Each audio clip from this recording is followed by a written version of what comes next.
I think it's very important that no one in Latin America knows this is going on. Because if they did, I think that, whether they're on the left or the right or accept the official story about climate change or not, why would you want this particular satellite company to do something like that? It's clear that this is a pretty unpopular idea, and the carbon credits aren't being managed at all by the local governments. They are never actually owned by the local governments. These other groups buy, sell, and take care of them. There is also work being done to put the whole carbon market system on the Bitcoin blockchain using a sidechain protocol. This week on Us.Thanks Tonight, Whitney Webb, an investigative reporter, joins us from Chile to talk about her most recent project, Debt from the Skies. Webb shows that Latin America is being targeted by powerful groups that are pushing climate change plans that put weak countries in huge debt through complicated financial tools such as carbon credits and debt for nature trades. These things cause people to lose their independence and power over natural resources. Webb also talks about how Bitcoin and blockchain technology are used in these plans to keep track of and enforce these financial tools.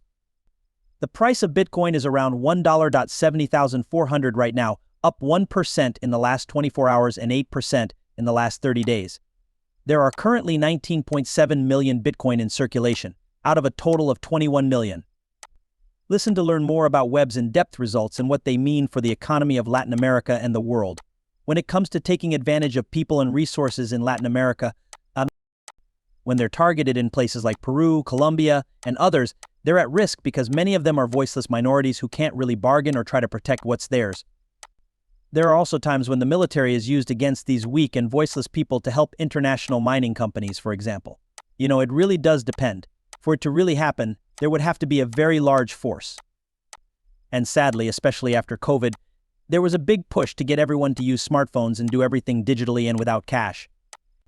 And I would say that a lot of people in Latin America have become mesmerized and, much more submissive since the COVID problem and all of its effects here. I hope there is pushback. I live in Chile, and there are a lot of people who don't want mining to start in southern Chile. But, it depends. A lot of the people who want to mine, extract, and exploit are some of the most powerful people in the world. They see lithium, cobalt, and other minerals found in Latin America, especially in the Andes, as essential to their plans for net zero emissions by 2030 and the revolution of electric vehicles. Under the idea of protecting nature or fighting climate change, people are trying to make a lot of new money-making schemes that are really just about, securitizing the natural world. In the past, I wrote about this in terms of natural asset companies. But now, people are also trying to make old-growth forest bonds and other similar things. For everything to be on blockchain and tokenized so they are easy to sell. That's the goal. And this is one of the main goals of people like Larry Fink, who is now a big supporter of the Bitcoin ecosystem, but only in certain ways. It also says that all financial products should be put on blockchain so that they can be quickly traded and each have their own unique digital ID. You could say that it's all part of this system that was set up by the UN or something similar. But there's a lot more going on here too. The UN, the World Bank, and some other organizations are also working on creating something they call a climate wallet. This wallet would connect to digital ID and a possible CBDC digital wallet, and it would also connect to this carbon credit system. Just in the last few days, Christine Lagarde of the ECB has said that the whole financial system needs to be rewired to deal with climate change. That's something other people have said too. Mark Carney is in charge of climate finance at the UN. He used to be the head of the Bank of England and the Bank of Canada and worked at Goldman Sachs. I'm also saying the same things. Larry Fink says the same things. Most bankers agree that the world economy needs to be rebuilt from scratch. They want to force us to use a new system that is based on the carbon market, which they are calling the voluntary carbon market right now. But like digital ID, it will only be optional in name. That being said, the question is, how do you get into the market? For what reason are you going to buy the carbon credits? Are you going to have that much money, or are you going to try to make more money by selling your carbon credits, land, and resources?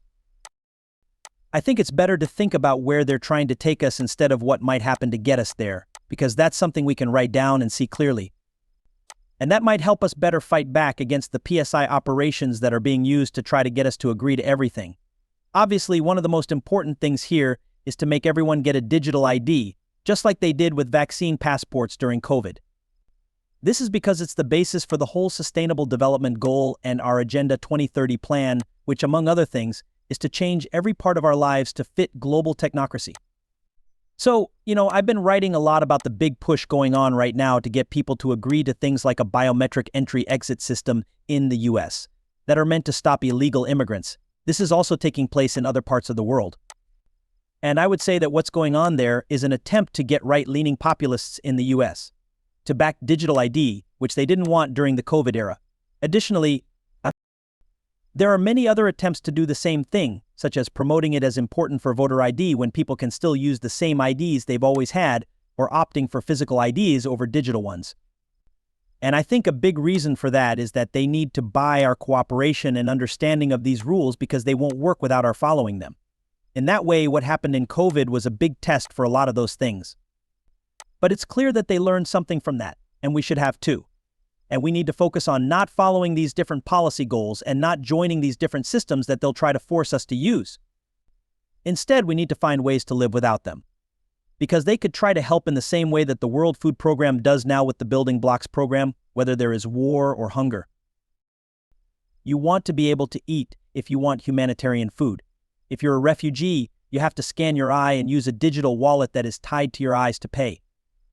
The way it works is pretty much the same as Sam Altman's World Coin, which is being forced on people in Latin America right now who live in places like Argentina that are in terrible economic shape, and that might be one way they try to get people to join. It could mean that we need everyone to have a digital ID to stop hate speech and terrorism before they happen, or that we need to know who everyone is for everyone's safety. There are a huge number of stories they could use. Like they could use, the bird flu thing is going on right now. They could try to get digital ID the same way they did during COVID by going back to vaccine cards. There's a chance that they'll try all three or even more if one of those doesn't work. But the end goal is to get us to agree to the digital ID, so we should keep our eyes on that and do everything we can to fight it. We should also refuse to cooperate no matter what the reason, the selling points, or the psyops are. We should know that we should fight against that because they can do pretty much anything they want once that system is in place. They have their own system of social credit and full power over surveillance, which is what a lot of these policy plans are really trying to achieve. It goes hand in hand with the idea of digitally programmable and trackable money, whether it's a central bank digital currency or the work that private commercial banks are doing to issue CBDC-like money, which I think doesn't get enough attention but is definitely being done. But in the end, they want to force people to live a programmed, watched life, and that's what we should be fighting against. And a lot of work goes into getting our attention on one ad or one piece of the different puzzle.